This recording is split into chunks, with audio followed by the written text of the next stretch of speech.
നിധിയുടെ കല്യാണ ദിവസം എത്തിയിരിക്കുന്നു. രാവിലെ നമ്മൾ വിചാരിച്ചപ്പോൾ തന്നെ വളരെയധികം ലേറ്റായി.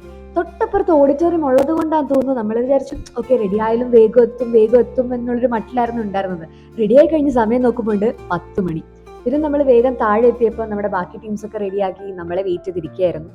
കുറേ നാൾക്ക് ശേഷമായിരുന്നു ചിലരെയൊക്കെ നമ്മൾ കണ്ടിട്ടുണ്ടായിരുന്നത്. അപ്പോൾ നമ്മൾ കുറച്ച് നേരം കത്തിയൊക്കെ അടിച്ചിട്ട് തൊട്ടപ്പുറത്ത് ഓഡിറ്റോറിയം ആയതുകൊണ്ട് നമ്മൾ പയ്യെ നടന്നു പോകാനുള്ള ദൂരമല്ലേ ഉള്ളൂ. അപ്പോൾ കുറച്ച് സമാധാനത്തോടെ എല്ലാവരും നടക്കാമെന്ന് തന്നെ വിചാരിച്ചു. ധാവണി ടീംസാണ് ലീറ്റ് ആയതെന്നൊക്കെ ചിലർക്ക് കംപ്ലീറ്റ് ഒക്കെ ഉണ്ടായിരുന്നു. പക്ഷേ അത് മാത്രമൊന്നും ആയിരുന്നില്ല. എന്നതായാലും 10:40 മുന്നേ നമുക്ക് അവിടെ എത്തണം. കാരണം ഇനിയും നമ്മൾ ലേറ്റ് ആയി കഴിഞ്ഞാൽ നിധിയുടെ കയ്യിൽ നിന്ന് നമുക്ക് നല്ലത് കിട്ടും. അങ്ങനെ അവിടെ എത്തിയപ്പോഴത്തേക്ക് കയറി ചെല്ലുന്ന എൻട്രൻസിൽ തന്നെ നമുക്ക് അമറിന് നിധിയുടെ ഒരു വലിയ ഫോട്ടോ ഉണ്ടായിരുന്നു. നമ്മൾ കുറച്ച് വീഡിയോസും ഫോട്ടോസും ഒക്കെ അവിടെ വെച്ച് എടുത്തു. ഭാഗ്യത്തിന് നിധിയുടെ എൻട്രി സ്റ്റാർട്ട് ചെയ്തിട്ടേ ഉണ്ടായുള്ളൂ. അത് നമുക്ക് കാണാൻ പറ്റി. അപ്പം നമുക്ക് കുറച്ച് കല്യാണ വീഡിയോസും കാര്യങ്ങളൊക്കെ ഒന്ന് കാണാം.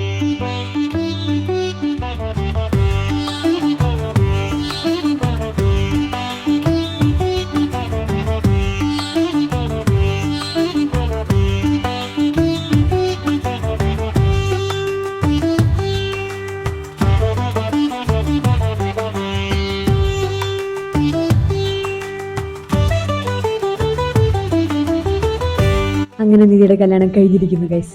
നമുക്ക് ആർക്കും തന്നെ വിശ്വസിക്കാൻ പറ്റുന്നേ ഉണ്ടായില്ല അടിച്ചേരിയുടെ കല്യാണം കഴിഞ്ഞു. പിന്നെ അതിനുശേഷം നമ്മൾ കല്യാണത്തിൻ്റെ കുറച്ച് ഫോട്ടോഷൂട്ടും കാര്യങ്ങളായിരുന്നു. ഓഫീസിൽ നിന്നുള്ള ടീംസിൻ്റെ കൂടെയും കോളേജ് ടീംസിൻ്റെ കൂടെയുള്ള ഫോട്ടോഷൂട്ടും മേളമൊക്കെ ആയിരുന്നു. അടുത്ത് നമ്മൾ മെയിൻ പരിപാടിയിലേക്ക് സദ്യ ടൈം. വിശന്ന് പണ്ടാരടങ്ങിയിരിക്കുകയായിരുന്നു എല്ലാവരും.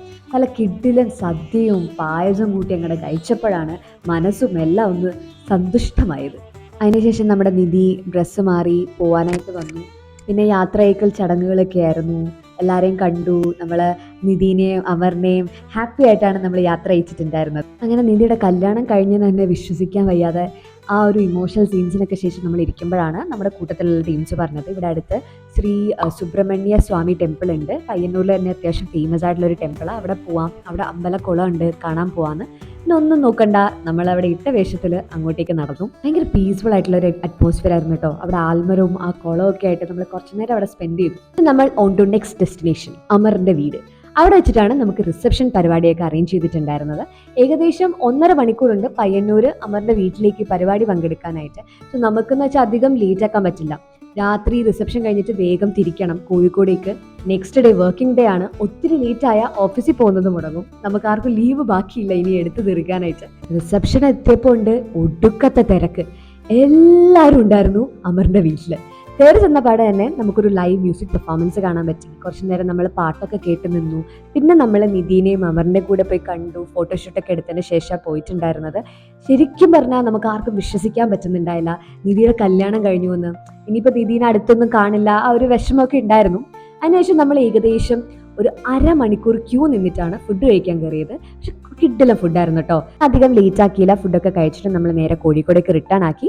പോകുന്ന വഴിക്ക് നമ്മൾ കണ്ണൂർ കോക്ടെയിലും കയറി. നല്ല കിഡിലൻ ഫേമസ് ആയിട്ടുള്ള കണ്ണൂർ കോക്ടെയിലും കുടിച്ചിട്ടായിരുന്നു ഹാപ്പി ആയിട്ടാണ് നിധിയുടെ കല്യാണം എല്ലാം കൂടിയിട്ട് നമ്മൾ കോഴിക്കോടേക്ക് തിരിച്ചിട്ടുണ്ട്.